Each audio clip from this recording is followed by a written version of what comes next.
Hi guys! Gagawa kami ng wedding crown. Dami kong pera, no? Diba? Ang yaman ko na. Ang dami kong pera. Pero wedding crown gagawa kami. Huwag nyo palang pansinin tong basa ha. Hindi yan, sa pawis yan dahil sa sobrang init. Basa siya. Sasapinan ko na lang. Kasi kaliligo ko lang tapos ganito na basang-basa sa pawis. Wala akong roller. Ito ang meron ako. So pwede na ito eh.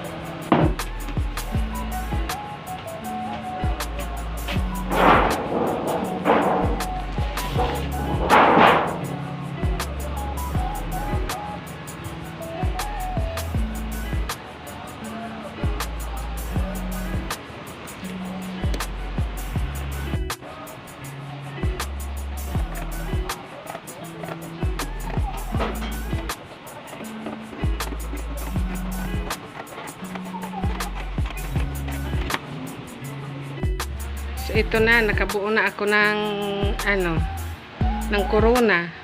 Maglalagay na lang tayo ng design. So ganito ito kasi dahil sa pagkatupi. Mamaya uunat yan. At saka pag sinuot yan, uunat naman yan eh. Bahala siya hindi umunat. Oh my God. Ang dami-dami yan, bawasan yan.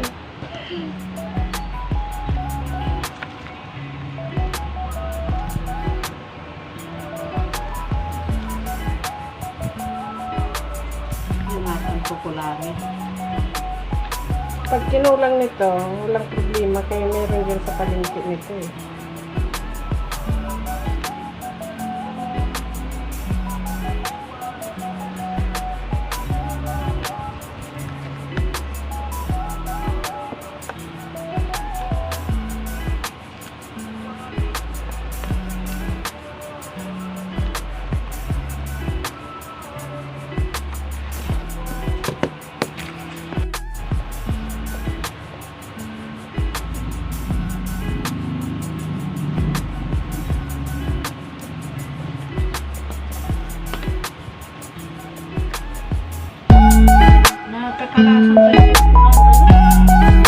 Yung garapata.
Mag-inasal natin yung sobra.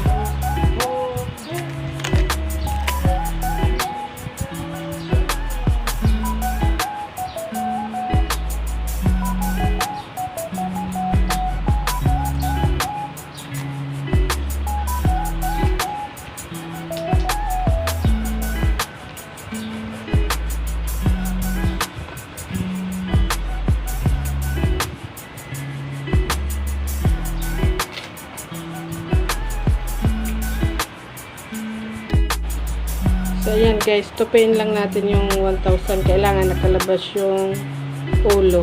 Oh my God. Hindi pala ulo yung nakalabas, bastos. Mukha. Kailangan nakalabas yung mukha ng pera. At mali rin ito dahil baliktad eh. Pag ginanyan mo siya, nasa baba yung mukha. Dapat talaga ito.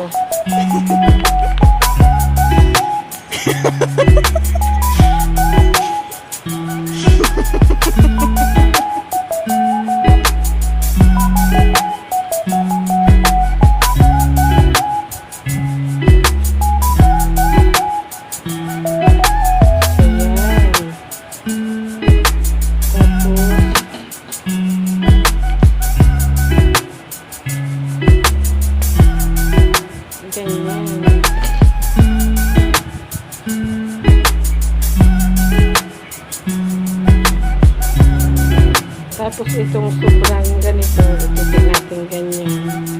Pero paloob siya ng pera.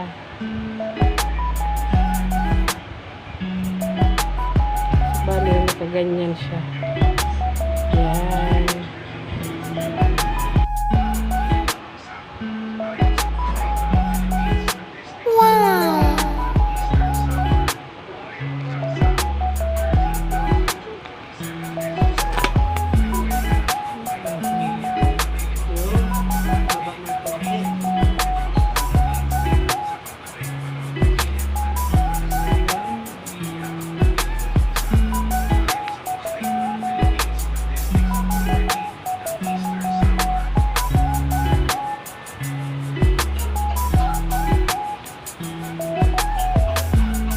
Wow!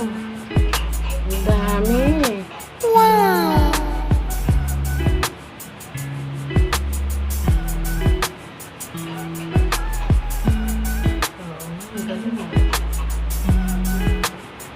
Tapusin ko muna.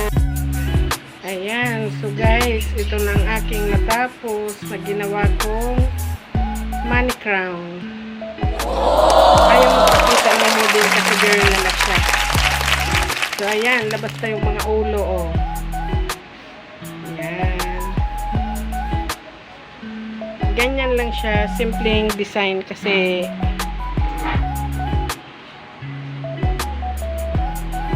ayan.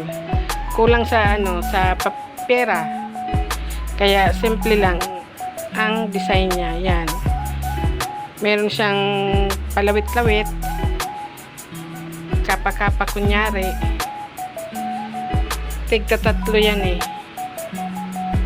So, bali itong kapa lang na ito eh 6,000 na yan. Ay, 9,000. Kasi tatlo yan eh. Tatlo na tigta-tatlo, 9,000 na yan. So, ang laki rin palang halaga ng magagastos pag ganito eh. Lalo na kung pagagandahin. Tapos, tig 1,000 yung yung pera. So, ayan.